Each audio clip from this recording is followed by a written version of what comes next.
Porque eu não estou vendo nenhum anjo aqui, não estou vendo nenhuma asa. Certo? Então vamos falar as coisas como são, tá certo? Bom, então, imagina se você, noivo e noiva, você está morando no puxadinho do papai e da mamãe, e você tem naquela noite aquela discussão acalorada, né? E que não voou para ela não, misericórdia, não pode falar. Mas assim, eu estou exagerando para vocês entenderem, né? Que vocês tiveram aquele ajuste grande naquela noite, e no final tudo acabou bem, né? Porque vocês são crentes, vocês tiveram domínio próprio, vocês souberam conversar, não é verdade? Vocês entraram em acordo, vocês não foram dormir de malzinho um com o outro, amém? Vocês se ajustaram. Mas imagina o sogro que ouviu todas aquelas barbaridades na noite, como que ele vai, porque ele ouviu porque ele mora perto, certo?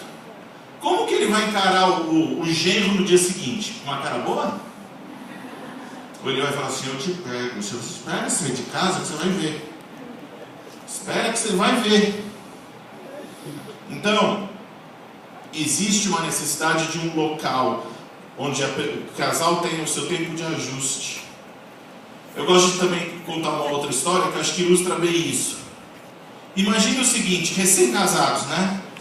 Aí ele nem mora no puxadinho, vocês moram perto da casa. Você mora três casas para lá, né? E aí, ela, né? A noiva, recém-casada, agora a mulher, ela tem muitos dotes culinários, não é verdade? Logo que ela casa. Então assim, ela faz todo dia para ele um arroz empapado, né? E uma carne chamuscada, né? Então é o que ela sabe, coitadinha. Mas ela se esforça, amém? Vocês vão se esforçar, não vão? Sim. E o sujeito está comendo 1 mês e meio aquela comida, tá certo? Naquele dia, naquele belo dia, ela acordou de manhã e falou assim, hoje eu não posso fazer mais essa carne. Eu tenho que fazer uma coisa diferente. Ela passa o dia inteiro, ela vai na internet, ela pega uma receita, ela liga para as amigas, ela compra ingredientes especiais e vai para casa mais cedo para preparar um jantarzinho especial para ele. Olha que bonitinha, né? Só que nesse mesmo dia ele resolve fazer uma visita para a mamãe.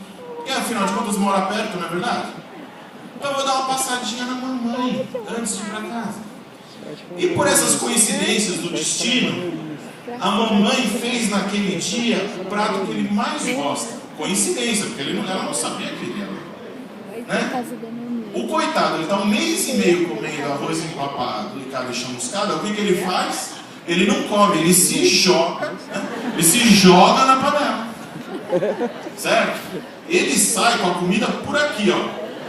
E a sogra, com toda boa intenção, faz uma marmitinha para a nora. Aí vocês imaginam a cena. O sujeito com a barriga deste tamanho, né, que não aguenta nada, ela já colocou uma roupinha especial, tá certo? O jantarzinho, luz de velas, né? Recém-casado, tá certo? Né? Estamos aqui entre adultos, né? Então, né? Claro, né? Bom, ele abre a porta, ele com a marmitinha. Ela vai perguntar assim, o que é isso? O que você vai responder? Não, minha mãe mandou pra você. Ela, tá bom, amor, eu fiz um jantarzinho especial pra você, você tá aqui. O que foi? Eu não tô com fome. Misericórdia. Por isso, eu conto essa história, é uma história engraçada, mas para nos dar um princípio. O casal precisa se ajustar. Eles precisam ter um lugar para eles se ajustar. Bom, falamos do deixar geográfico. Agora vamos falar do deixar emocional. Nós, de um tempo para cá, todo mundo sabe que a sociedade vem mudando, certo? E hoje, cada vez mais, a gente percebe o quê? Que os filhos, eles acabam muitas vezes se acomodando na asa do papai e da mamãe, né? Porque é mais fácil ficar na casa do papai e da mamãe, não é verdade? Porque na casa do papai e da mamãe tem água não custa, né? água na casa do papai e da mamãe é de graça. O jantar ele se faz sozinho, ele aparece, você não precisa cozinhar, né? Então na casa do papai e da mamãe é mais fácil. Só que isso às vezes gera uma dependência muito grande emocional dos filhos em relação aos pais. Ao ponto de terem pessoas adultas que estão prestes a se casar e que não conseguem tomar uma decisão sem a concordância dos pais. E imagina a seguinte cena: você como casal, você quer fazer alguma coisa com a sua esposa e a sua esposa não consegue decidir antes de ligar para a mãe dela, porque ela precisa saber da opinião da mãe dela ou do pai. Então há uma necessidade de um deixar emocional, mesmo porque quando você casa existe uma mudança de prioridade e é muito rápido. Sabe por quê? Porque você entra na igreja como filho ou como filha de alguém, não é verdade? Quando você entra, você fala, não, aquela é a filha do fulano, aquela é a filha do ciclano. Agora quando você sai, quem é ela? Não, ela é a esposa do José. Então você entra como filho ou como filha, mas você sai como esposo ou como esposa. Isso acontece assim, numa noite ou numa tarde. E quando acontece o casamento, a tua prioridade muda. Porque antes você se preocupava muito com o seu pai, com a sua mãe, né? Hoje em dia tem muitos casos que os filhos precisam ajudar os pais dentro de casa, seja com trabalho, seja financeiramente, não sei. Mas a partir do momento que você se casa, qual é a sua prioridade? É a sua família. É a nova família que está se formando. Agora, se você tiver uma dependência emocional muito grande da sua família, da onde você veio, isso vai acabar atrapalhando o seu casamento. Então, há uma necessidade de um deixar emocional, para que você se sinta seguro, para que o seu cônjuge se sinta seguro, para que vocês possam progredir, para que vocês possam amadurecer. Agora vem a parte boa para os pais, o deixar financeiro. Como eu falei, a conta de luz na casa do pai e da mãe não existe, é de graça, né? A conta de água é de graça. Eu nem sei quanto custa o frango, nem sei muitas vezes quanto custa o feijão. Né? Se eu fizer aqui uma pesquisa com os noivos e com as noivas, quanto custa o preço de um feijão, de um arroz, né? de um frango assado, será que eles sabem? Eu acho que não. Ou a maioria não deve saber. Mas quando você casa, noivo e noiva, você tem que estar preparado a viver dentro das suas possibilidades e não depender mais daquele dinheiro do seu pai e da sua mãe. Porque muitas vezes você vai casar, e isso eu acho que 99% dos casos é assim, você não vai ter o mesmo padrão de vida que o seu pai e que a sua mãe tem. Quantos anos eles já trabalharam? Quantos anos eles tiveram para construir, para poupar, para se esforçar?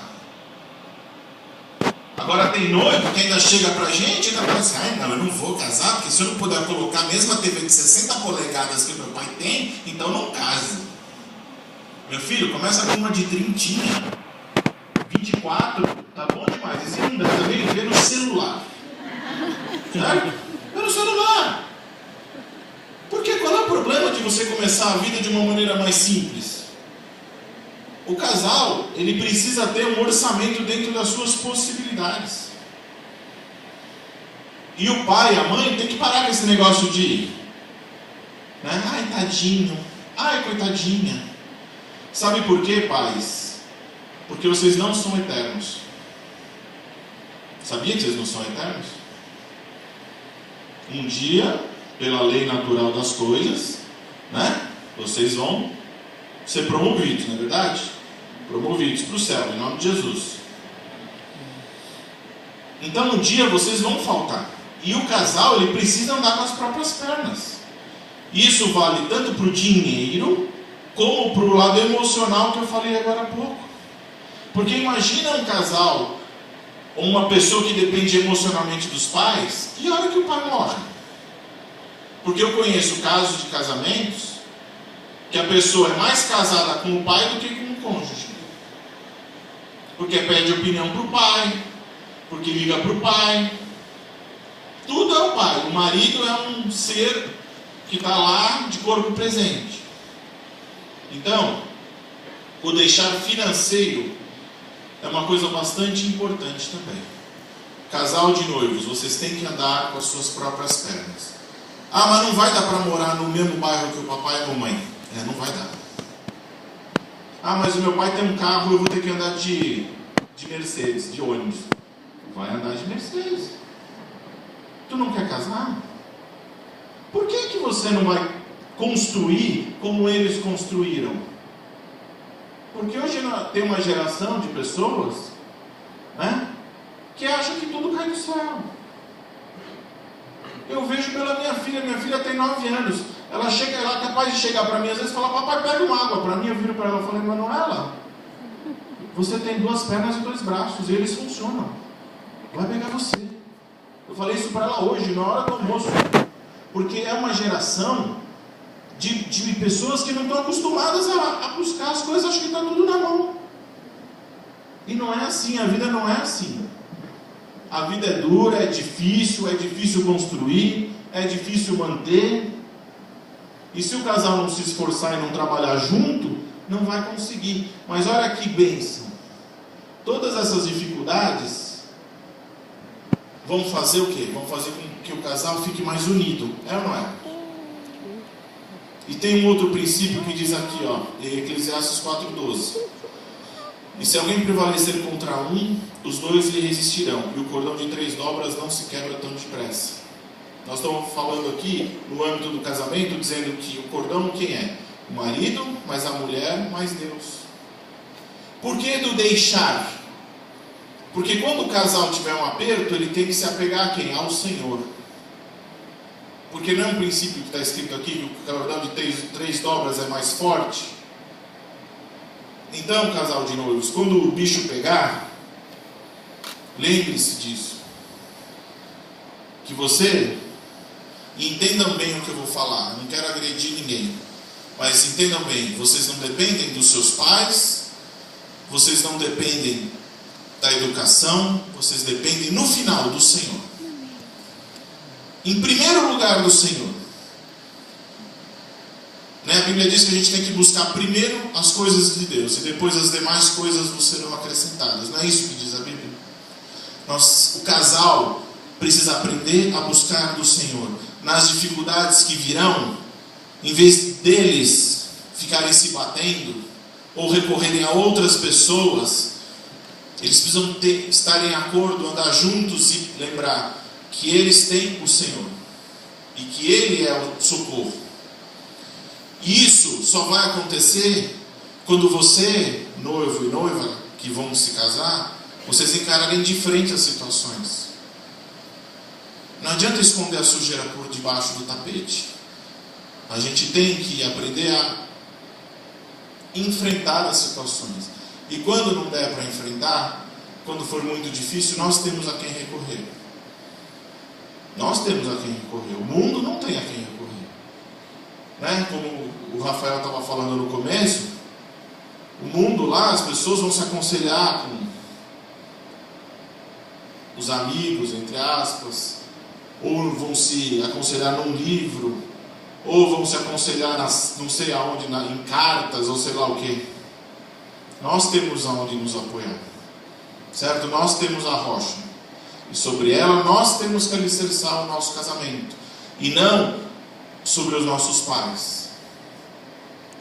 Nós precisamos deixar os nossos pais, mesmo porque não é justo com os nossos pais que eles tenham que nos sustentar ou tenham que ficar se desgastando com a nossa vida. Eles já fizeram a parte deles, Eles já deram educação para vocês, eles já cuidaram de vocês. Agora é hora de vocês caminharem com as próprias pernas, mesmo que isso no começo seja bastante difícil, Não está voando nenhuma mosca, por que será? Não tem nenhum barulhinho. Bom, agora, amém, noivos? Falei alguma bobagem? Alguém quer contestar, falar que eu estou errado? Aproveita agora. Não adianta me bater lá fora, bater não é de Deus. Bom, agora, eu bati bastante nos noivos, né? Já bati bastante. Agora eu preciso falar algumas coisas para os pais, amém? Vocês me permitem, pais, falar algumas coisas para vocês? Sim ou não? Sim. Vocês deixarem, eu não reclamo. Bom, você quer fazer que o casamento do seu filho e de sua filha seja abençoado, seja bem sucedido? Primeiro passo, abençoe. Os pais precisam concordar com o casamento dos filhos e abençoá-lo, pois são autoridade instituída por Deus sobre eles até o casamento. Noivo, conquiste essa bênção dos pais, do sogro e da sogra. Por que será que muito pai às vezes se coloca contra o casamento? Com raras exceções, que existem pais que são problemáticos, que não conseguem liberar os filhos, a gente entende que isso existe. Com raras exceções, a gente sabe que o pai conhece bastante o filho e a filha, ou não? O que vocês acham? Vocês acham que o seu pai ou sua mãe, ele conhece você mais, que ele convive com você desde que você nasceu, ou o seu noivo que está com você aí talvez há 2, 3 anos? Quem que vocês acham que conhece melhor vocês? Então você, pai, que conhece bem o seu filho, se você vê que ele está entrando numa barca furada no casamento, é sua obrigação chegar para ele e falar: olha, vem cá, vamos conversar, senta aqui. Minha filha, você está acostumada, né? Filha, você é uma menina sensível, né? Delicada. Você já viu que o seu noivo, ele palita os dentes, né? Tem chulé? Você já viu isso? Ah, mãe, eu já vi, mas eu amo ele. Tá bom, mas... Porque muitas vezes, eu estou falando isso, sabe por quê? Porque às vezes chega um momento, e depois o Rafael vai falar um pouco sobre isso, chega um momento que parece que os filhos não querem mais falar as coisas para os pais. E vice-versa, tem vergonha, né? Não consegue falar, tem uma barreira. Só que, pais, é necessário, e nós cremos nisso, que a bênção de Deus, que Deus vai usar vocês para abençoar o casamento deles. E se você como pai não está de acordo com esse casamento, ou está vendo que alguma coisa está errada, fale. Chame o seu filho, chame a sua filha. Fala: olha, eu não acho que isso está certo. E aí também você vai dar oportunidade como pai para o seu filho, para a sua filha se explicar. E também explicar e ter as suas razões.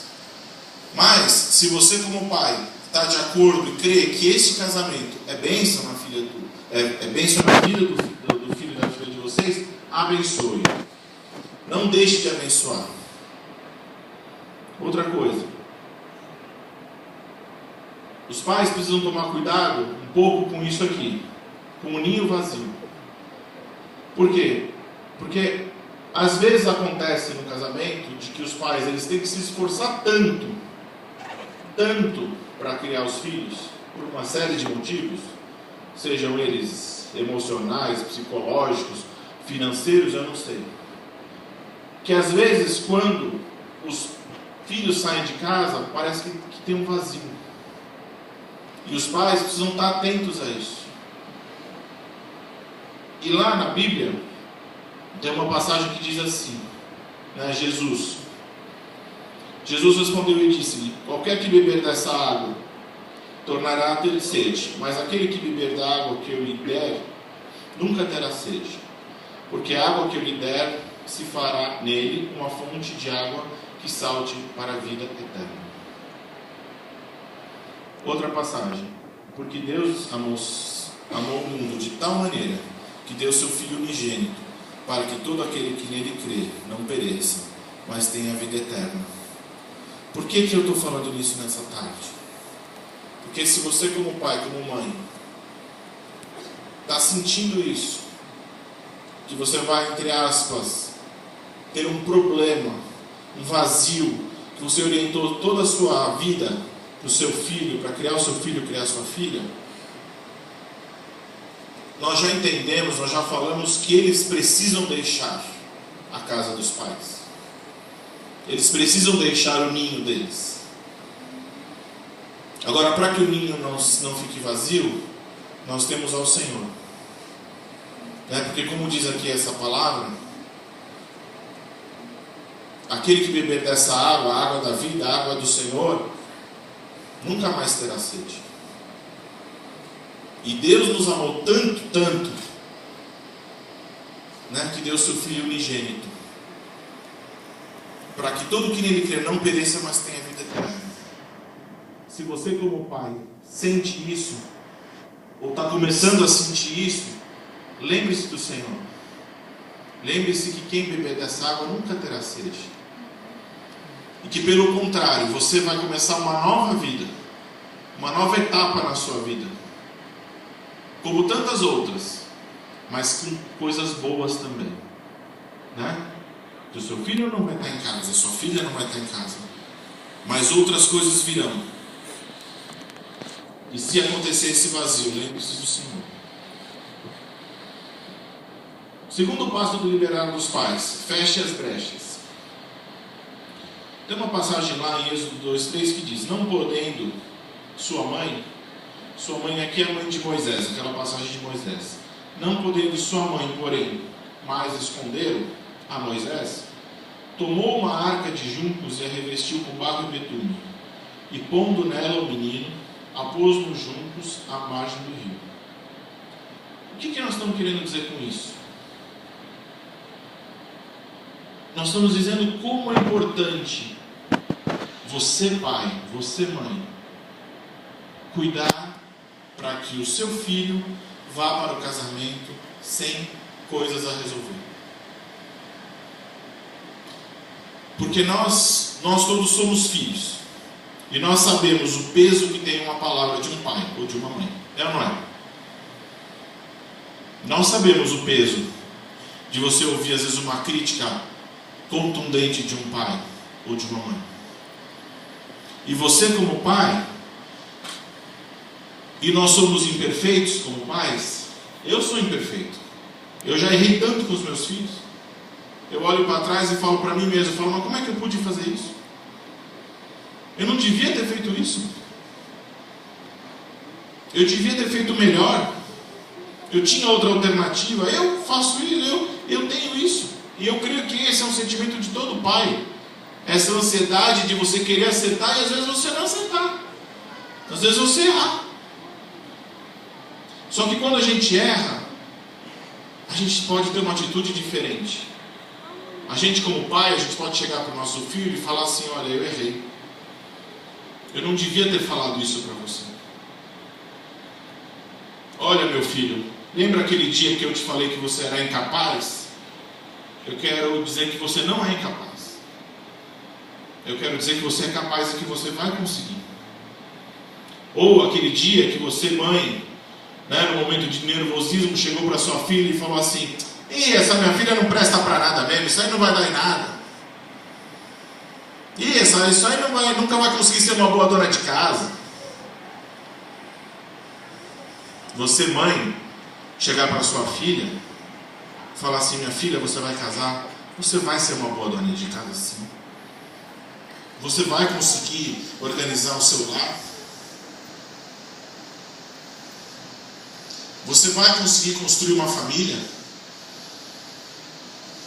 Isso é tapar os buracos.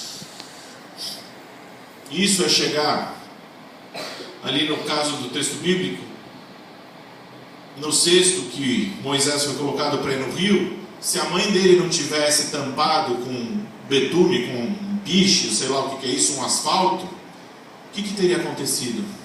Afundado. E às vezes os filhos levam essas palavras para sempre. Uma palavra falada, declarada. Então você, pai, você tem a oportunidade antes do casamento de chegar para o seu filho, para a sua filha, você, mãe, e falar: olha, aquele dia eu estava de cabeça quente. Eu não devia ter te falado isso. E isso, você pode ter certeza, pai e mãe, que vai fortalecer muito o caráter e o casamento do seu filho e da sua filha. Porque ele vai entrar ou ela vai entrar confiante, sabendo que ele é capaz, ou que ela é capaz. Terceiro passo, envie. Mais uma passagem da Bíblia. Como flechas na mão do guerreiro, assim os filhos da mocidade. Nós não podemos guardar os nossos filhos para sempre. Eu gostaria que os meus filhos não crescessem. Está tão bom assim. Mas eles vão crescer. E eu vou ter que saber o momento de soltá-los. Eu vou ter que saber o momento de enviá-los. Né? Como diz aqui a palavra, me diz essa passagem, eles são como flechas. E as flechas foram feitas para ser lançadas. E quando a gente lança a flecha, a gente não sai correndo atrás dela. A gente lança. E a gente confia naquilo que a gente fez.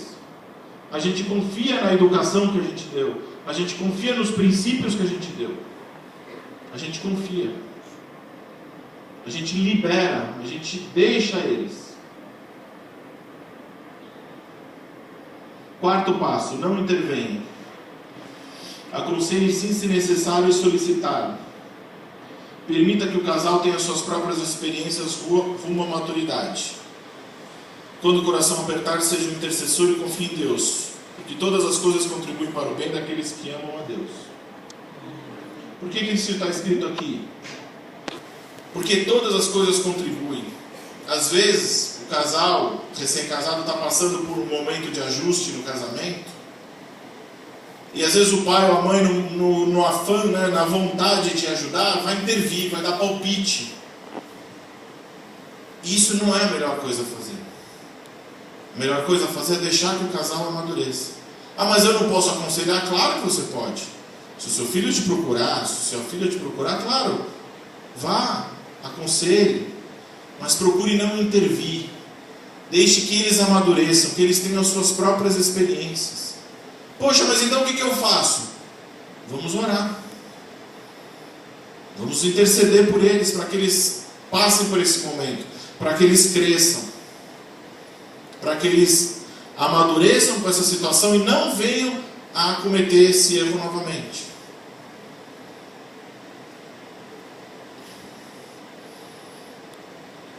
E aí, o quinto passo, que é a coisa, né, light da aula, porque alguma coisa light tem que ter, né?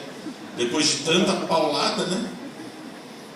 O quinto passo é aproveite os netos. Provérbios 17:6 diz assim: a coroa dos velhos não, desculpa, tá? Experientes.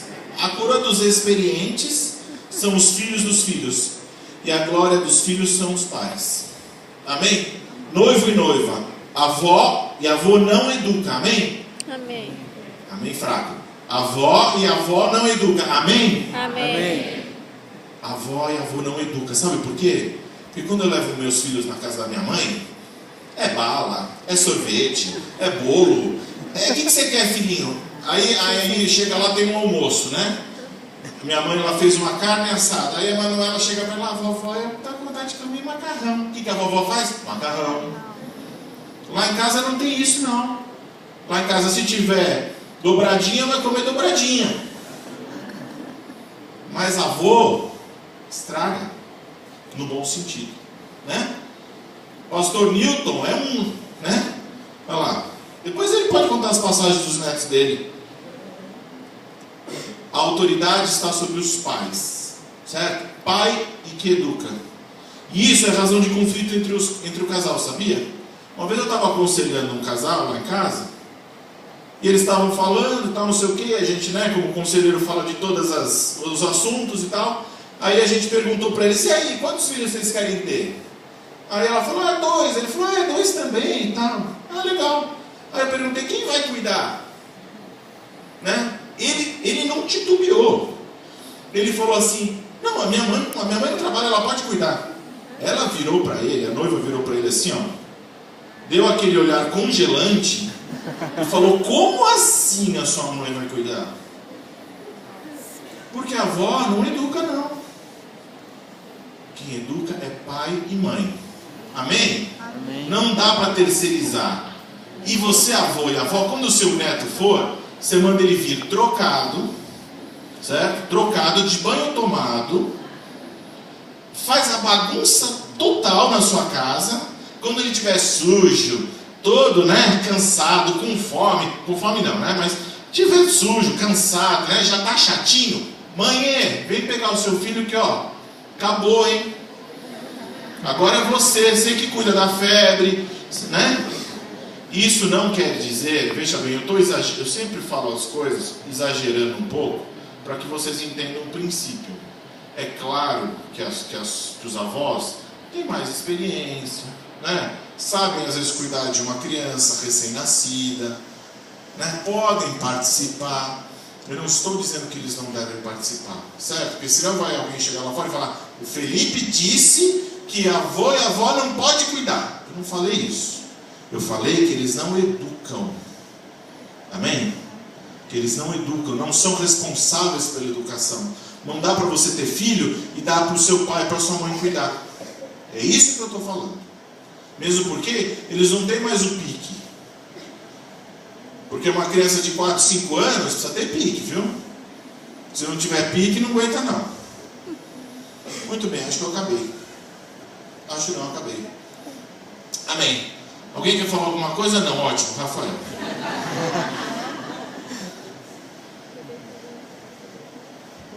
O Felipe pode pegar sozinho, né? Tô brincando, ele também anda em banco, que nem a gente. Gente, vamos fazer um intervalo bem rapidinho de 10 minutos, né? Para segundo